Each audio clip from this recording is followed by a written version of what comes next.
Hello, everybody, and welcome to Camera Culture, a series from Well FM that puts the diverse creators of the NFT photography movement into focus. I am your host, Decryptolorian, and my special guest today is Jonathan Murillo. Jonathan is a photographer and digital artist. His journey started in 2018 when he realized that he loved to wander the streets of the cities with a camera capturing unique moments. His photography is often abstract, making you look deeper at the image, and he loves to play with lights, shadows, color, and geometry. Welcome, Jonathan. It's great to have you. Thank you. Thank you very much for having me. This is pretty exciting. Oh, I'm super excited. I don't know if you were jamming to that music in the beginning, but it always gets me dancing around. You can't see it, but my head's moving like this. Man, so it's really great to have you here. And for those who don't know about Jonathan, please give us an introduction. Yeah, sure. So my name is Jonathan. I'm an engineer by background. I work as a project manager for a big energy company. So I kind of, on my real life, I do manage projects, big projects in the energy industry. And that gets me to travel a lot. And that's kind of where my photography journey began. As you said, back in 2018, I moved to Bangkok as an expat. I lived there for a couple of years, taking care of some of the projects we had in the Southeast Asia region. And I guess it was when I was living there when I realized that there was so much happening in Bangkok on the streets that, my senses kind of, were absolutely everywhere. So I had this small DSLR that I bought a few years back just to take some pictures when I was traveling and family events and stuff like that. It was the Nikon D3200, so kind of an old camera. And I just started wandering the streets with the camera in my hand. And that got me, kind of developing into that style that I have today. Although at the beginning, I was more focusing on candid moments, more kind of street portraits and stuff like that. And slowly, I turned to this kind of more abstract thing that I do now. So, as you said, that's kind of where my journey began. Then I guess I just started, developing that sense and then that habit of carrying a camera with me every day. I moved to a series of cameras to something, really pocketable that I use today. Most of the times now I'm just shooting on the Ricoh GR3, so just carrying a camera with me in the pocket absolutely every day when I go out on the streets, even if I'm commuting to work or just going doing some groceries or whatever. I just always carry a camera with me. That's the habit I developed, and this style of using lights, shadows, color, kind of create beautiful moments out of the ordinary around us every day in our lives. So that's kind of what I do. Wow, that's fantastic. But I'm curious because your skills are so great, and like you said, you started this in 2018. Did you have any traditional training in photography or art or anything? No, not really. I just kind of self-taught. I used a lot of videos in YouTube to learn the basics, kind of using aperture, ISOs, and all that stuff. And using the actual camera. And the rest is just trial and error, being out on the street shooting up almost every day. Obviously, the stuff that I did at the beginning, now when I go back to it, it just looks terrible. But it's good, to kind of reflect back on what you did and see the progress and how much I have, become now as a photographer, and still lots to learn, obviously, but it's an interesting exercise. But it's practice and again, trial and error and learning every day. Now, you said you were an engineer by trade. Is that right? Yeah, that's correct. Do you think? And apologies, I have sometimes I have some very selfish questions. Yeah, that's okay. If do you think that any of your engineering skills has translated over to your art and photography? I think so. There are a couple of things that I think kind of reflect my engineering brain into my photography. One is the use of shapes, like a lot of triangular shapes and squares and stuff like that, geometry that I use on my photography. yeah, like if you go to the street portfolio there, you're gonna see some of that stuff, right? So I think that's one, and the second is that I'm really crazy about control. So I most of the time shoot in manual mode, just controlling, absolutely every setting in my camera. So I think that's kind of the two things that I think I've translated from my engineering background to my photography. Man, that makes sense. I'm a computer analyst by trade, so I definitely resonate with that because there are certain skills that you develop over time, or you train your eye to look at, and I'm with you here because I see that you use a lot of light, and now that you have the bug, like you said, you're carrying a camera all the time. Are you actively looking for these type of scenes and shadows and shapes and everything? Absolutely, it just catches my eye. I think, as you said, it's just training the eye to see these compositions. And sometimes it's funny. I'm just walking around, with my wife having a walk, and she even sometimes tells me like, "Look, this is going to be a good shot for you," because she already knows I'm constantly looking out for this type of compositions and layering with the shadows and so on and so forth, right? So yeah, once you train the eye to see this way, then it's relatively easy to catch these moments. Let's say I do a lot of fishing, as I often say.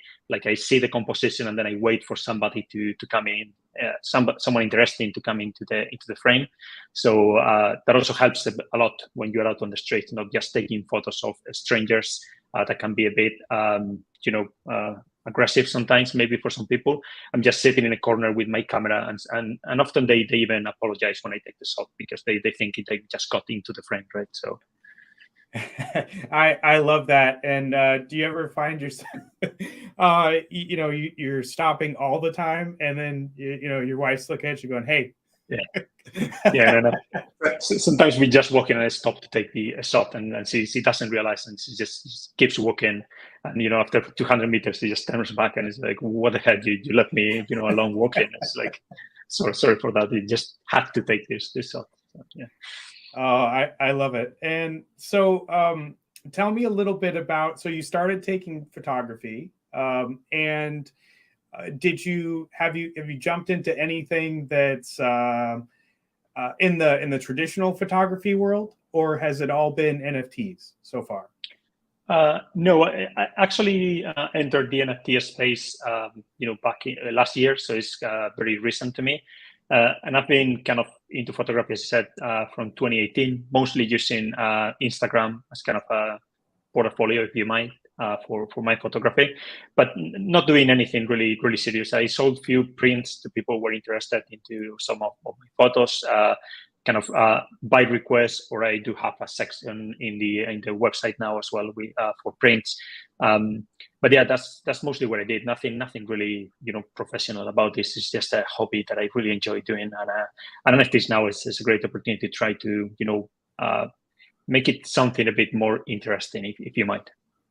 Wow, yeah, that's awesome. So you're taking your hobby into the next level, and honestly, you don't look like a hobbyist. You look like a professional in these shots. I'll tell you, they're fantastic. As a creative, what are the professional or artistic goals that are extremely important to you?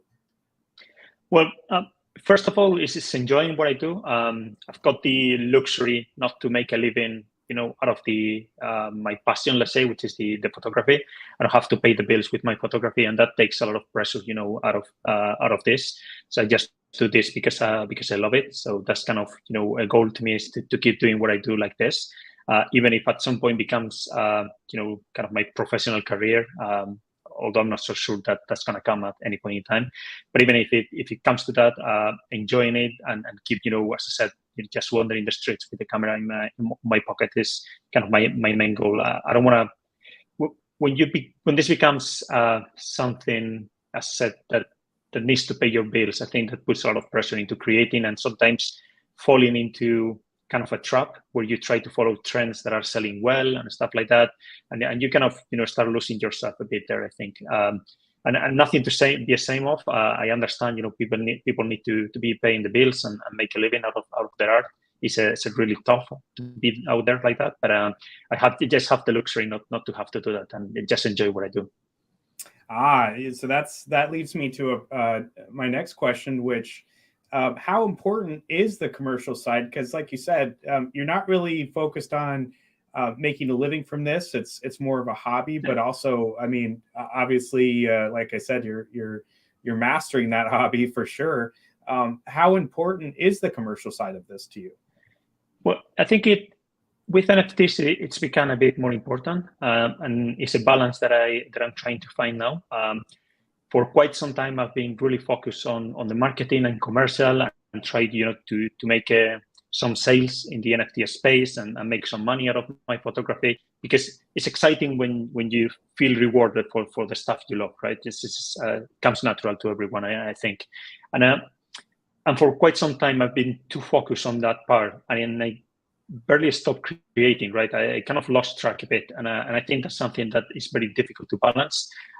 So for the time being, I just want to try to enjoy what I do, keep creating, and at some point I think somebody's going to notice me, and then I can start thinking a bit more commercial minded or mindset to that end. But to be honest, the commercial side at the moment is not something that I'm too worried about. I also don't want to give away my work. That doesn't feel right. So kind of, again, trying to find balance there in the commercial side. It's very tricky. I just find it, I know some people out there, they are masters on marketing and the commercial side. I just really, I'm terrible at it, to be honest. Yeah, it's definitely, it's a different skill set, right? It's a little bit different than, engineering or even photography, right? It's this different skill set that you're trying to, and like you said, man, I resonated with that 100%. Is you can get really caught up in the commercial side of things, and then it takes away a bit from the creative process, and then you feel a little bit lost. But you do get you get that. You really want to sell your work, but you also want to stay creative and still have fun, and that balance is really hard to find sometimes. Yeah, it is, absolutely. So first off, we have to figure out, how did you find out about the NFT space? Well, I think it was early last year. I've got a couple of friends that I met over Instagram. We had this chat group on Telegram, and they basically got me into NFTs. They said, "Look, there is this really exciting technology about blockchain and NFTs. You can mint your photography there and sell it." And I was like, "Well, what the heck is to mint?" I didn't understand anything. So basically, I joined the space, like, I think it was February or something like that last year, and I spent 2 to 3 months just observing, just seeing what people were doing and learning about the technology, reading the white paper of Ethereum and stuff like that. Just really to get the in and outs of the NFT space and how it worked. And I didn't mint my first work. I think it was till May 2021 or something like that. So it was a period of trying to learn what the NFT space was. Okay, so you took some time to learn about the technology. You took some time to read up and watch what other people were doing, and given that you're an engineer, take me through that first mint. How hard was it to kind of get MetaMask going, to mint? I don't know. Which platform did you mint on? I think the first one I minted.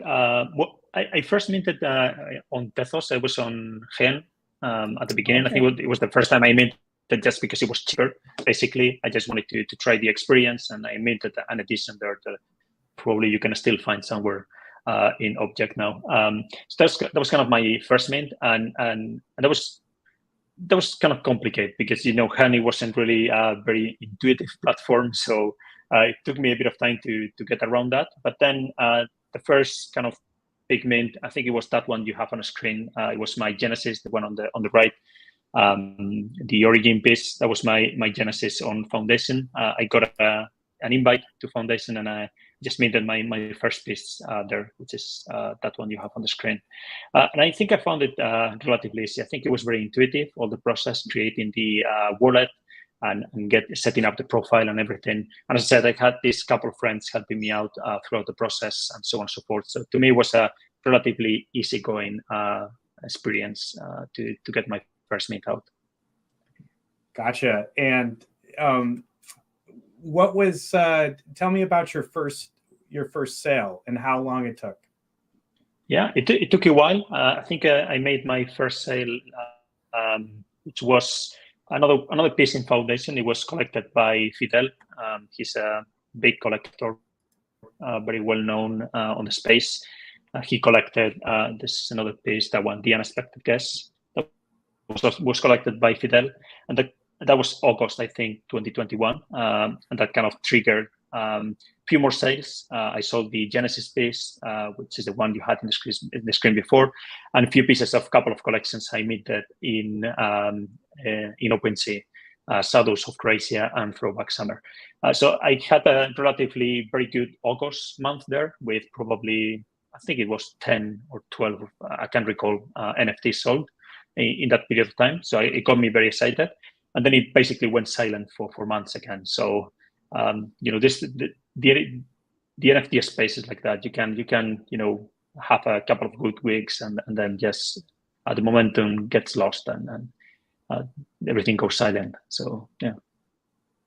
Yeah, absolutely. And so while we're talking about NFTs, you've been here since February, right, of last year.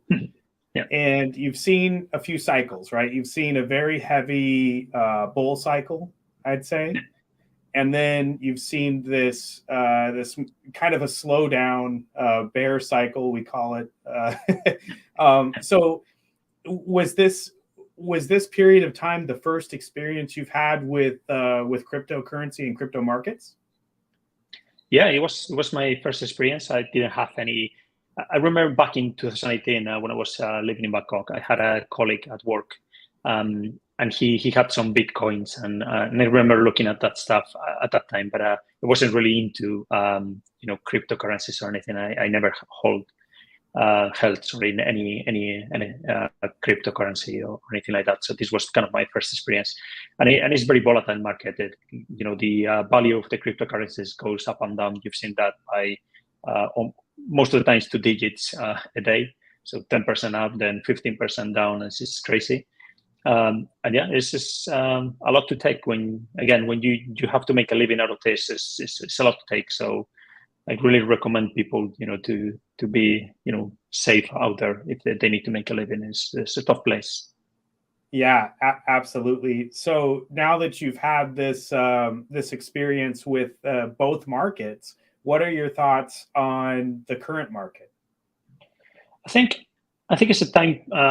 It's a good time for us creators. As I said, I think once you taken everything that is going on and you you assume that is you're not going to be making many sales now and so on and so forth.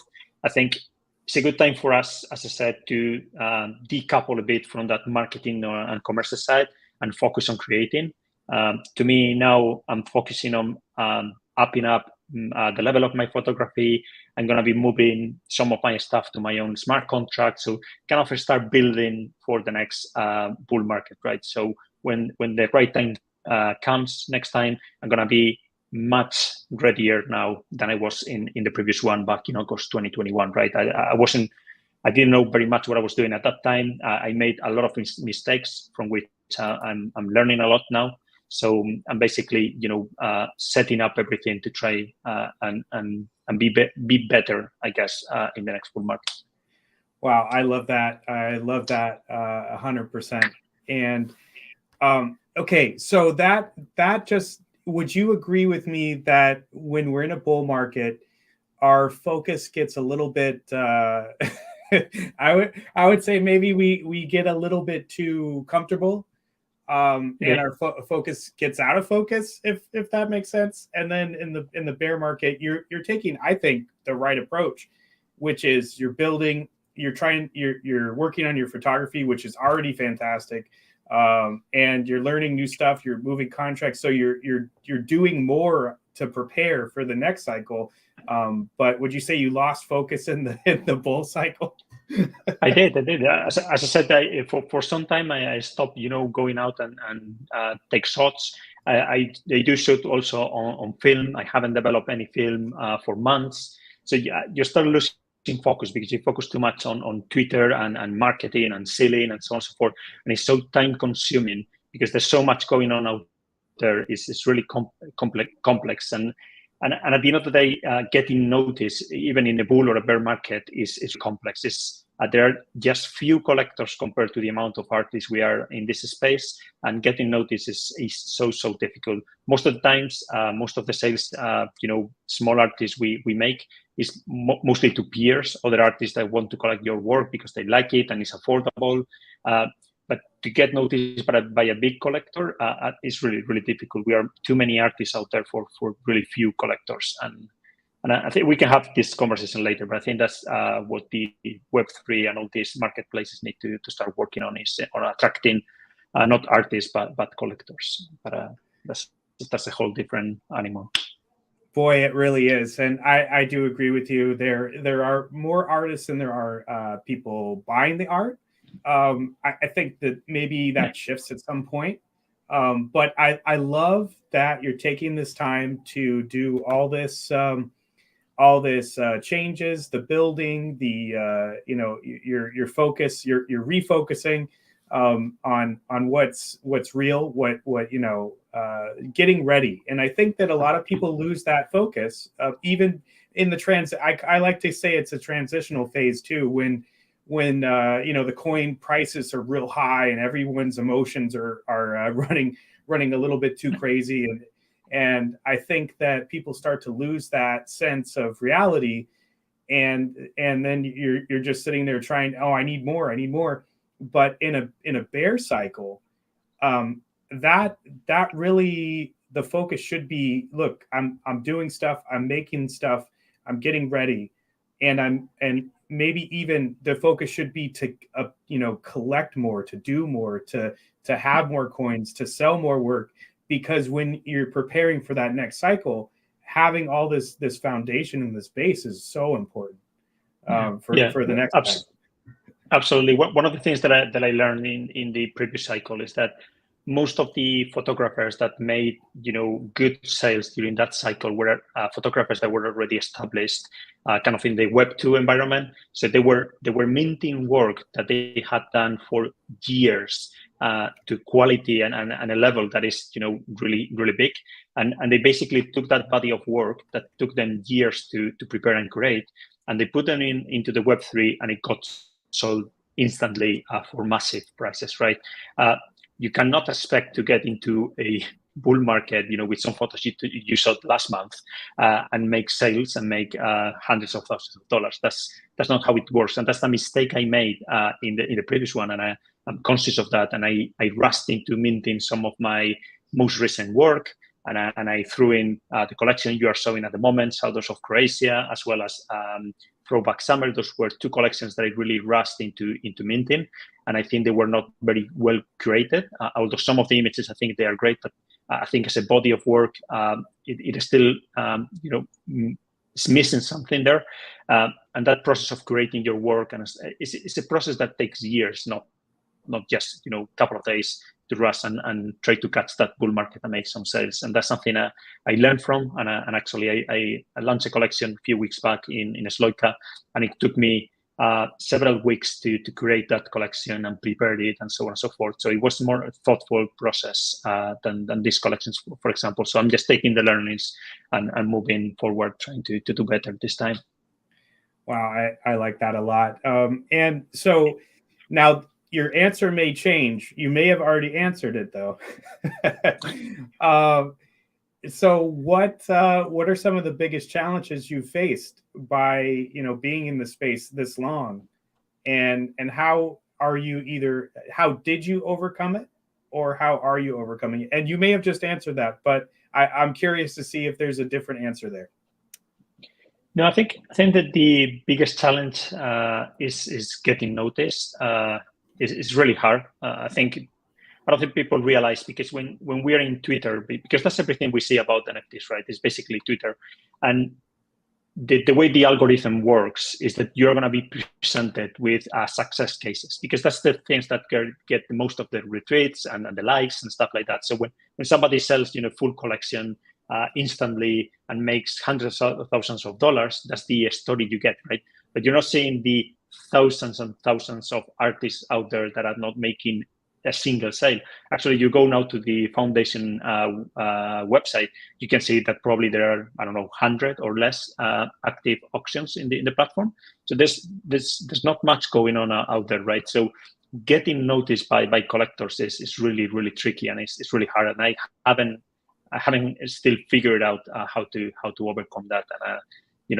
And the way that I'm approaching this is I'm trying to get better at what I do, sharing my work in Twitter, just genuinely, not much selling and stuff like that. I just announce if I release a collection or something, but then I don't do much selling in these posts that you see on Twitter. And just sharing my work genuinely with the GMs and stuff like that. I always post a photo, and I just hoping that my work gets to a level where a collector one day is going to see my photos and say, "Whoa, what this guy is doing is great. Let me check his portfolio. Let me check his foundations and stuff like that." And one day I'll get that day when things start to work out. Yeah, absolutely. That's I'm glad I asked the question, because I was on the fence because I mean, we were just talking about another issue, but yeah, that's definitely, I think, an issue for a lot of folks, and I think that your approach to it is really thoughtful. You're looking internally. You're trying to figure out how to get more eyes on your work by improving your process and by learning the space. And I think that pays off. I also think that consistency is a huge thing. And I noticed that you're always very consistent about what you're doing. Like you said, you just did a drop on Sloka. Your generative stuff, which we'll look at in a second. You're always trying to do something different and keep fresh. And I think that consistency helps a lot. But I think that the building and the working internally is really is something that is very thoughtful. And I think that you win in the end. I do. Yeah, no, and I think we can talk about that a bit later. But the generative work that I do is a good example. I minted the first collection 8 months ago, and it got sold out 3 weeks ago. So wow. If you're patient and you keep working day in, day out, it's gonna pay. It's gonna pay back at some point, because you're gonna get better. If you work every day hard, you're gonna get better at this, and at some point you're gonna figure it out. So patience is something that we don't have much of in this space. People, trying to make flips and an instant after minting a project and stuff like that. It's just we are not very, very patient in this space. So that's something we all need to learn and get better at, I think. Yeah, absolutely. And we are a very attention-oriented market right now. But I think as we go forward with, more people entering the space and people getting an idea and, more adoption, I think that shifts a bit. We probably still will be a little bit attention-oriented, but I do think more people coming in is really the key, and that the focus on building is really will open the doors for you when that occurs. And it's like it's occurring every day. So everyone's always like, when is this going to happen? But it really is happening every day. It is. So, yeah. Man, what a great approach. But before I get into your generative stuff, I'd like to ask a little bit more about your photography. How much post-processing do you do on these pieces? It looks like you're really capturing the moment, but I'm just curious. Do you jump into Lightroom or Photoshop, or what do you do after you take a shot? I mostly use Lightroom, and from I would say a couple of years to now, I use mostly my iPad for editing. So I do most of the editing on the go. So if I'm traveling, I just use the iPad, even if I'm at home. just chill out on in the couch and just edit the photos with the iPad. And it's small tweaks, maybe crashing a bit shadows to make those silhouettes pop a bit more. And stuff like that, but there's no much editing behind those images. I mean, I really, really, really suck at editing, so I try not to do much of that. Wow, that's awesome. Yeah, these shots are fantastic, and iPad. Wow, I'm so impressed. I think, personally, I do way too much editing, and I think that could be my downfall sometimes. I go crazy with the editing, but there's some people that's really good at editing, and I'm really jealous about that because they get these really vibrant colors and deep blacks and stuff like that. And it's like, how the heck you manage to get that? And if I try, the image just looks too artificial. So I just keep it very light. Again, most of the times it's just exaggerating a bit those blacks and those shadows, and that's basically it. The rest is mostly straight out of camera. Wow, that's awesome. And do you shoot RAW most of the time? Yes, all the time. As I said, I'm a freak control, so most of the times manual mode, sometimes manual focus and RAW. Yes, I love it. That's the engineer side coming out of you. Yes, it is. Oh, that's great. So let's get into a little bit of your generative stuff, because this has been I've been seeing it lately. I was able to get one. I appreciate it. It's one of my favorite pieces, actually. My generative pieces that I have. And why? So before we get into the process, what drew you to generative art? Yeah, this is a funny one. Actually was the NFT space. So I got into the NFT space last year. There was so much going on, and then I came across to this kind of medium called generative art. Right, I really love art and paintings, and I really admire people that are able to draw. But I'm really bad at it. I just sometimes do sketches on my iPad and stuff, but they just look terrible.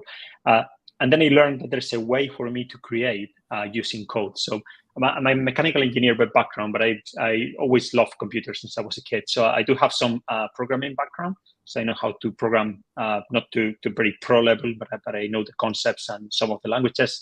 And I just learned that I could do, stuff that I like with code. And that was kind of, a perfect match to me, where I could, take my engineering brain, my coding skills, my creative skills, and start creating this stuff. So, it got me really, really excited, and I just jumped into learning the languages to this stuff, and I just simply loved it, and I just carried doing it for over a year now, and really, really excited about this creative part of myself, I guess. Wow, that's awesome. Yeah, I am terrible at drawing. I cannot draw stick figures is basic, it's as basic as I get. But yeah, I have a love for computers the same as you, and yeah, I love to code. I'm not great at it. Well, I don't think I'm great at it, but I like to code.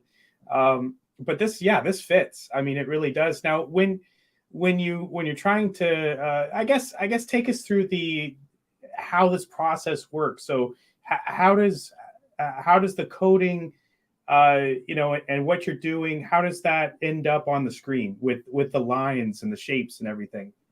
Yeah, so it depends on the project. At the beginning, I was experimenting a bit on few different things. One is the flow fields, which is what you had on the screen. Then I had these grids with patterns and colors, which is it's kind of a totally different skill when it comes to the coding side. So I tried different things, but at some point I just drew into representing nature with code, and that's what I'm fascinated about at the moment. So basically, those flow fields that you see on the screen, even that piece that you have there on the left-hand corner, those are basically modeling things that you can really have in life. So for instance, a magnetic field. So you can model with code a magnetic field, just a particle moving across the screen. And that can, leave behind traces like this one of colors, for instance, and stuff like that. So you basically modeling stuff that exists in real life. And again, here comes my engineering brain and my creative skills, let's say. and then you find ways to represent that in a beautiful way that is appealing to the eye, basically. So that's basically what I'm really drawn into at the moment, trying to represent those kind of systems and movement across the screen and so on and so forth. Wow, this is it's fantastic, and it is very pleasing to the eye. Now, do you choose the colors and the? I mean, so have you ever generated something that you don't think is aesthetically pleasing and just scrapped it? I had so sometimes you mentioned the colors. For the last project I did called Evolution. I mean, actually, you go to the main page, jonathanmurillo.com, and you write /evolution.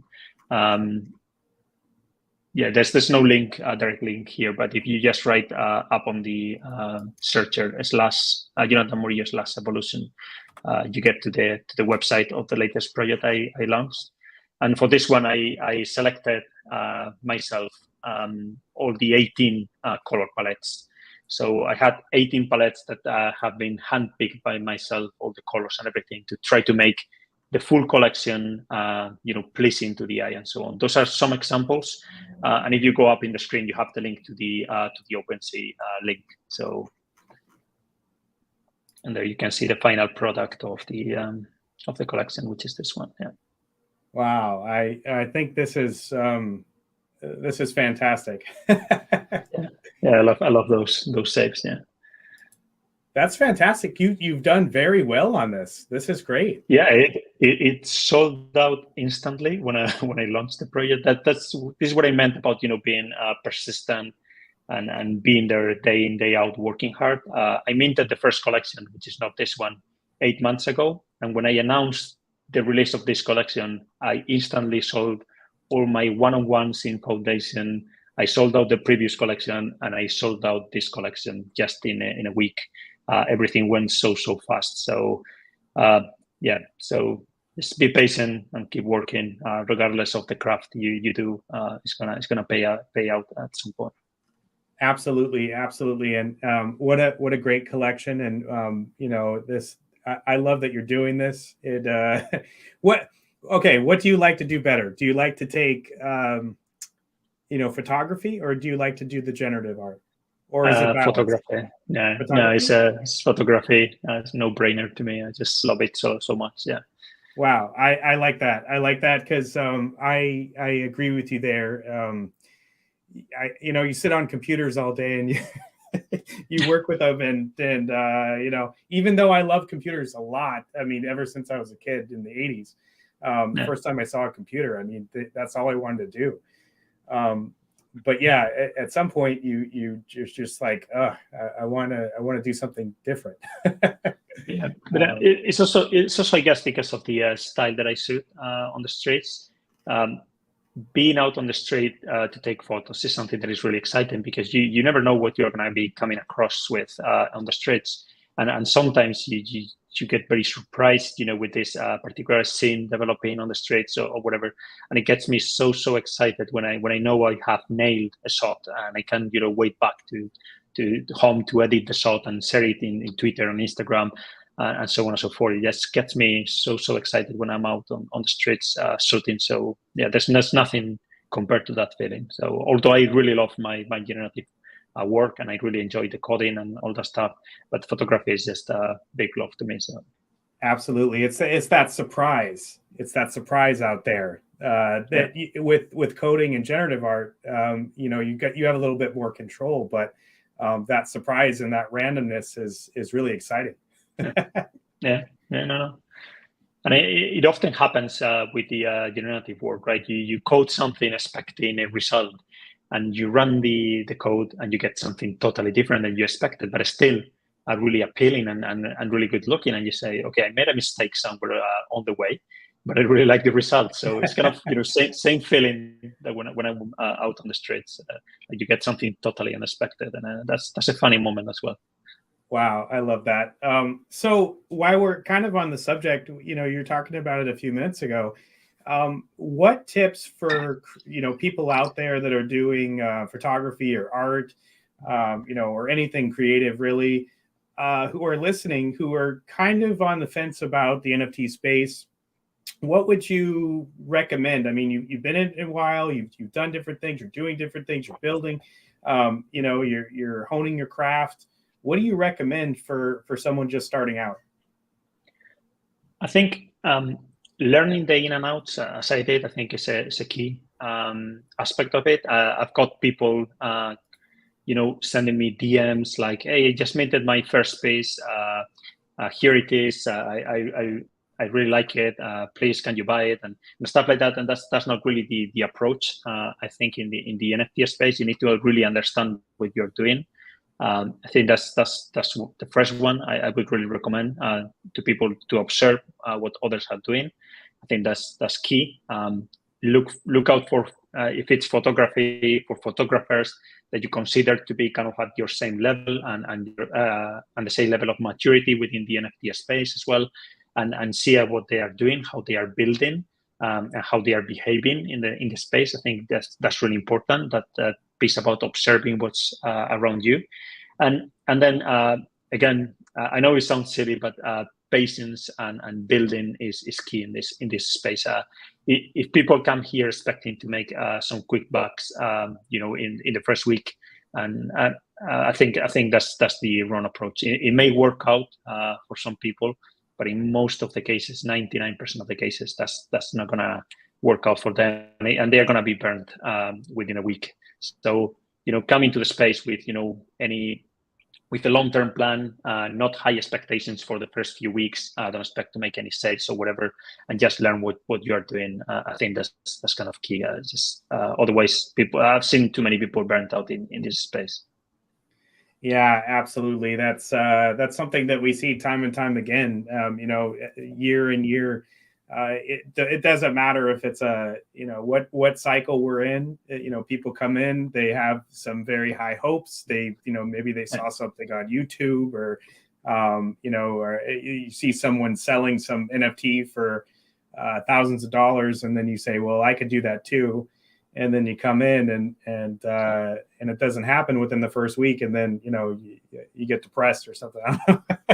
No, I've seen photographers come in, friends or people I know from Instagram with big accounts, 50,000 followers, stuff like that, with amazing photography skills and amazing piece of bodies of work, coming into the space and really getting burnt out because they see some people that perhaps they don't have the same level, but they've been around for so much time that they created this community around them and they make sales. And then they come with their work, which they consider to be of a better quality, let's say, and they don't make any sale for months. And they really are burnt out because they feel kind of entitled and they feel to be better than some people that are already in the space. And it's because those other people, they've been around for so much time, they created this community around them, and that's the people buying and collecting from them because they know they are there for the long term. So it's not so much sometimes about the quality of the photography, but for some collectors, knowing that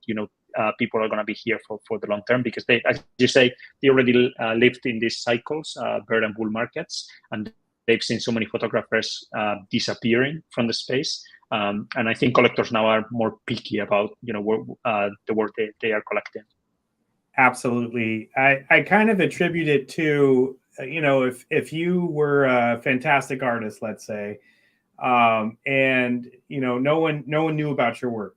Like you were just fantastic. And then you took it to an art show and nobody knew who you were. Now your work may be fantastic and it may catch somebody's eye, right? But you may see all these other people, which in your opinion, their stuff isn't as good as yours. Maybe there's some artistic mistakes or something that you would think are there, but those works are selling, your works are not, right? And those people have been established for years, and they're kind of they have the networking, they have the community behind them, they all this stuff, and you don't. Absolutely. Right? So you come marching in, and then you think, oh, I'm going to do this, and then all of a sudden, you don't have that community behind you, and then you just get pushed aside like when the majority of people that are out there, right? Yeah. Absolutely. I think you touch base on a really important point, which is kind of the traditional market, right? And I think it's important to ask ourselves, like, before you jump into NFTs, how many sales, so how much money did you make with your photography last year, right? And that's something that I took into consideration. Like before entering into NFTs, maybe I sold 5 prints in a year at $50 or whatever they are priced in the website. That's how much money I made out of my photography in a year. Now, why somebody would, start collecting my work for thousands of dollars? I don't have, anything to back me up for that. So I need to build on the space to be able to reach that position, right? So we need to be mindful and thoughtful of where we are, and not because somebody's selling stuff at thousands of dollars, we are entitled to do the same. So we need to work on that and build and create that community around us to be on that position, and that takes time and a lot of work. Absolutely, and I think that the people that are selling, or the people that get discovered by a big collector, I think that most collectors, depending on what their goals are. So if someone just likes collecting art, I mean, they're out there buying what they like, right? But if someone's doing it for investment purposes, they have a method, they have an algorithm they're following, and they are going to dig in. They're going to go to your website. They're going to go to your Instagram. They're going to look into you and see what you're doing out there, because that fits the algorithm. And if it doesn't fit the algorithm, they might turn away until you get that following over in the crypto side, right? Absolutely. I mean, it's very interesting, and there, I don't think there's a ton of collectors that follow that type of algorithm. I think there's really, like, I would say that they are there, but there's not a lot of them. Yeah, and that's one of the problems in the space, is that there are not too many collectors, and I would say probably 90% of them, they are focused on making a financial gain out of the buying photography or whatever is the craft, right? There are only few collectors that are really collecting for the sake of collecting and because they like the art. There's not much of that, I think, in the space at this moment. And the rest, they are just looking at financial gains, and that's the tricky part. It's a small group looking to make financial turnarounds. So it's a tricky market to be in. And I think, as I said, I think that's the part where marketplaces and the community needs to be working, is bringing more genuine collectors to the space. And it's going to take time. That's not going to come overnight. Yeah, absolutely. And right now, especially with everything so kind of up in the air, I know that they're out there, and I know that there's a lot of people watching this, and I know that there's a lot of folks that are have money on the side to invest in this industry, because it will be probably the biggest industry in 10 years, I would say, or even 5. At the speed of the things that we do, this might be one of the biggest industries in the world, in fact. Right now, with all the up in the air stuff, patience and building. I think those are the best things, the best advice anyone could take from this interview. And I think you touched on something really, really important, which is 10 years time, right? And that's kind of my vision. This is 10 years time from now. I don't want to be making a few $1,000s today. As I said, I have the luxury not to need to be making a living out of this. So I have time to build and get better, and have a 10-year vision and a 10-year goal. And maybe in 10 years' time, I can be an established artist in the NFT space where people know me, collectors know me, and then maybe I can, make a living out of my art.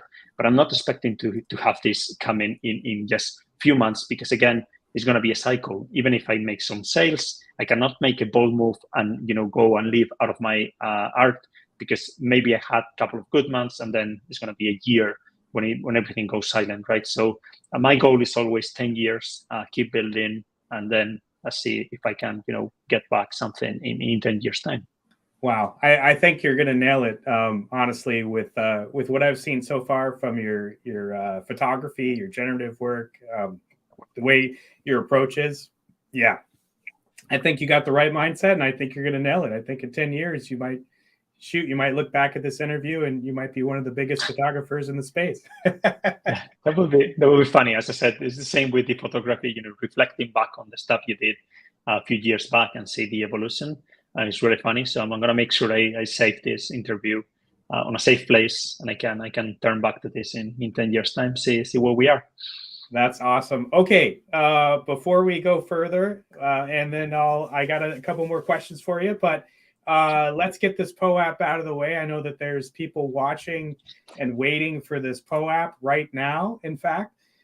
So if you have the POAP app, I don't know why I like saying that, but I do. If you have the POAP app, go to the Mint button, and there's a secret word. So you want to get that ready to go. And the secret word is abstract shadows. It's a good one. Abstract shadows. Okay, I'm just typing it for the people in the Discord watching. Oh, yeah, there's a lot of excitement in the Discord right now.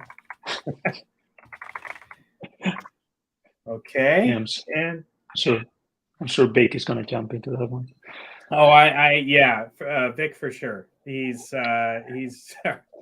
yeah, he's already got the memes going. So, yeah, fantastic. So, abstract shadows, get that POAP. It's fantastic. Of course, it has Jonathan's work in there, so that makes it even better. So, yeah, grab that POAP. So, the next question I had for you. Let me just pull up. There you go. This one is more. I guess it's a little bit imaginative. So we talked about the future. We talked about maybe in 10 years, but right now, if I know you're doing a lot with this and a lot more than others, I would say with your generative and your coding and everything, you're really digging in. What is missing from the NFT space? What is missing from Web3 and crypto and this whole new technology? What would you want? What doesn't exist? I think we're getting to the piece that I'm missing is the true decentralization, I guess, where every artist has their own contracts and stuff like that. Platforms are getting there, like Foundation. Now you can list your work minted in Manifold, for instance. OpenSea and some of the platforms they're coming around that. I think that's gonna unveil and allow us artists to get those platforms losing a bit the focus about attracting the artists, that so much, and I start focusing on attracting the collectors, which I think is going to be the key for this space to work. Is that artists are going to always be driven to the NFT space because of the money. That's natural. Artists want to make money out of their passion, and everyone is going to jump into the NFT space. First thing they learn about the NFT space, they're just going to go in there. It's going to come natural, and they are not going to care about the cuts that OpenSea is taking, the fees, and we all complain about that. But at the end of the day, we all are going to jump into that. So I think that the key to me that is missing in the space is attracting collectors to it, and traditional art collectors are going to be very reluctant to enter a new market that is not established. It's so very new, even it's been around still. I think some people, they've been around since 2017 or something like that, maybe. So for 5 years, like Snowfro, creator of Squiggles, for instance, he's been around for quite some time.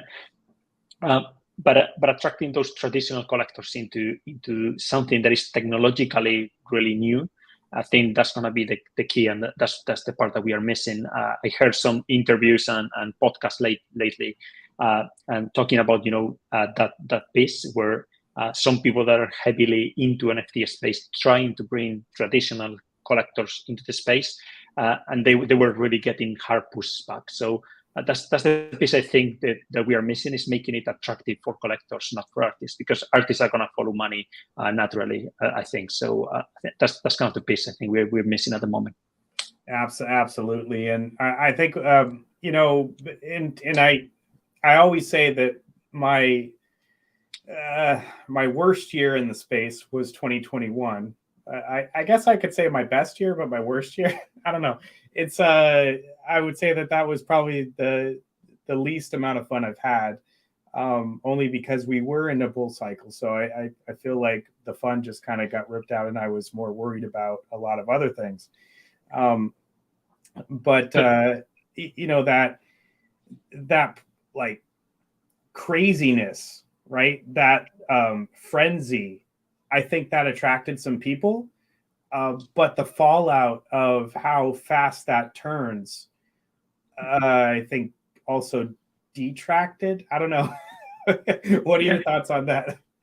No, I totally agree. I think it's so volatile that I can put myself in a shoes of a traditional collector and say, okay, can jump into this market. There's a tons of exciting work being out there, but I might be paying $20,000 for a piece of work that in 2 years' time is worthless. Yeah. Because people are forgetting about blockchain and NFTs and everything, and the interest is shifting towards something else. So I'm putting $20,000 into something that I don't know whether it's going to be there. I mean, physically is going to be there, right? Because it's blockchain, but I don't know if people are going to be so interested on this, in 2 years' time.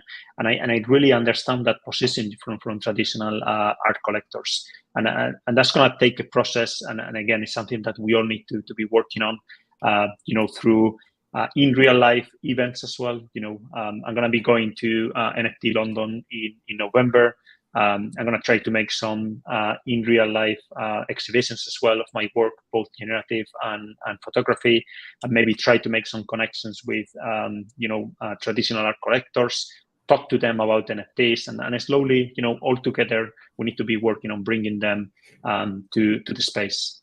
Yeah, absolutely. I think that is a very good answer, and that is something that I think we're all trying to solve, is how do we get people in the space, and I think the volatility is something that needs to be solved too.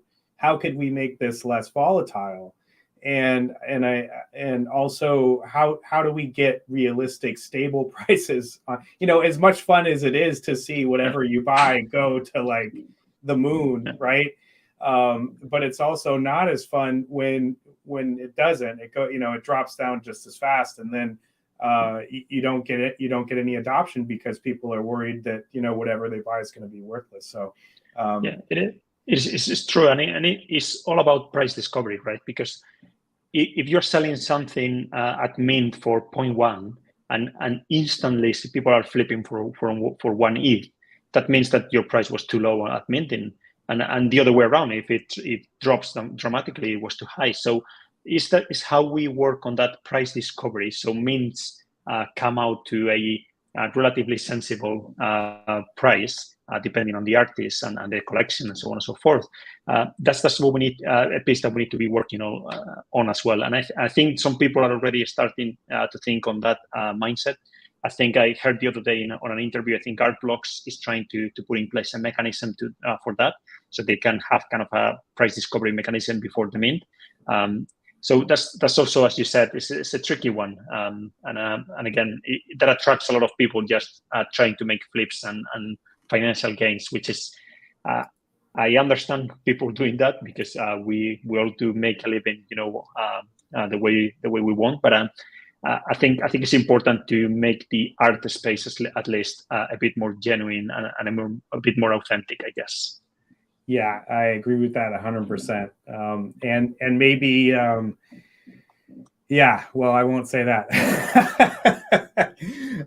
So one more question for you. Wow, this interview went by really fast. Jonathan, I really appreciate you coming out today and doing this with me. This is fantastic. And folks, if you did get the PO app, awesome. If you didn't get the PO app, again, the code is Abstract Shadows. So please go and grab it. It's a fantastic PO app. But where do you see us? And I think I'm going to be asking this question a lot. Especially coming since it is September. Where do you see us after the ETH merge? I would say not immediately, but let's say 3 months after the ETH merge. Personally speaking, I don't think it's going to change much. I think the cryptocurrency market, I think, is still very tied to the traditional markets, and at the moment they are not very blooming. And I think as long as the economy out there is in the situation it's at the moment, I don't think any merge or whatever is going to solve the current bear market in Ethereum, right? So Also, because of the transaction costs at the moment are so low, I don't think the impact is going to be so high. I put myself like a year ago when minting a piece of work or collecting a piece of work, it was costing like $200 or $300. I could see a big impact of having a dramatic change in that and really making the market more dynamic and having more transactions. But I think the problem now, as I said, if you go to Foundation, you'll see that there are, I don't know, 100 active auctions, something like that. So there's not much going on, and I don't think the merge is going to really make this market much more dynamic and attract so many people and so on and so forth. I think it needs more. It's going to help for the next bull market, which I think that's where the impact is going to be when this skyrockets again.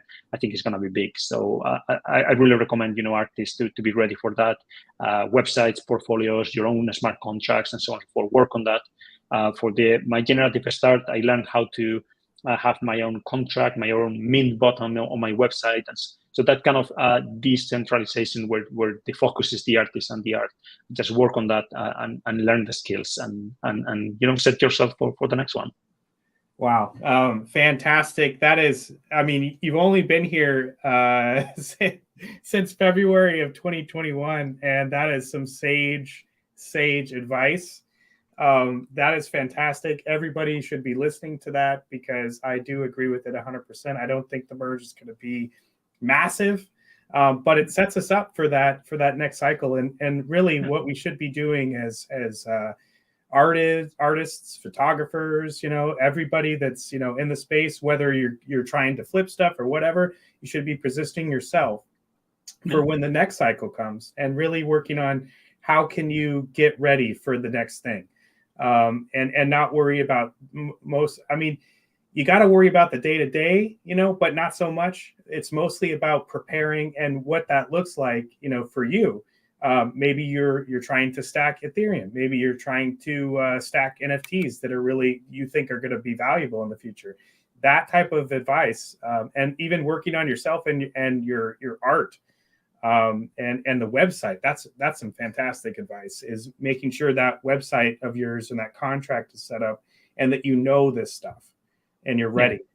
Absolutely agree. Yeah. There are certain skills you need in the space, and it's basically start working on those, developing, getting better at those. So when the right time comes, you're basically have the toolkit and the skills to succeed, I guess. I love it. Oh, everybody, this has been great. Jonathan, this has been fantastic. Everybody, please follow Jonathan on, so you're on Foundation, Maker's Place, OpenSea, you have generative art, you're on Tezos, you're on Object now. You got Instagram, you have Twitter, you have Sloka. You have your own website, so everybody go and click all the links. It's in the PO app, by the way. The link's in the PO app. Okay, that's good. So go check it out. Fantastic work. Before we go, last question. What's next? What do we have to expect from you? So I really, on my photography side, I really want to start minting some work. As I said, I launched the Sloika collection. It was not really successful. I haven't sold a piece, but it was a huge learning process on how to create work and to do things properly. I want to now use my own contract to mint a body of work that I have. Mostly it's going to be one-on-ones, special images that I've been taking over the last years. For instance, the photo in the pop-up, that's something I shot this year and I absolutely adore. I love it, and I just want that to be minted and to be in the blockchain forever, even if it doesn't get sold. So I'm just going to be preparing some work and mint it with my own contract, and obviously that's going to get listed on usual suspects, so Foundation, OpenSea, or whatever. So that's kind of on the photography side. As I said, just keep shooting, just keep enjoying it. That's what I'm going to try be doing. And then on the generative art piece, just focus on keep giving that momentum to the collection that I just released, and start working for the next drop, which is gonna be probably in a couple of months or so. Oh, that's fantastic! And folks, as you've seen from if you were looking at my screen, paying attention, those drops sell out very quickly. So keep an eye out when the next one happens, because that generative art is really awesome, as well as the photography. So go check out Jonathan's work, really. That was crazy. Actually, I did the drop live on a space, and I hit the to open the public mint. I hit the button, and in a second, I think it was heavily voted. There were just few left after the pre-sale, and I just went in a second. So some people couldn't even try to attempt get one. So that was crazy. Oh, I love hearing those stories, honestly, and it really says a lot to what the market wants, and being open and listening to that. And maybe right now the market wants generative art, right? And maybe in 2 weeks or even tomorrow, the market's going to want photography. I mean, that's just how it goes. It is. That's why it's so important to now be preparing yourself for that, and as we discussed, getting the skills, the knowledge, and just be ready for when that happens. Amazing. All right. Well, this has been an absolute pleasure. Again, very excited that you came on today. This has been a fantastic interview, and everybody agrees that's watching. I'm watching the feed here. Thanks everybody again for tuning in, and we're going to see you next time at the next event. Thank you. Thank you so much for having me. Absolutely. All right. Bye, everybody. Bye-bye. I'm waving. You can't see it. It's sad.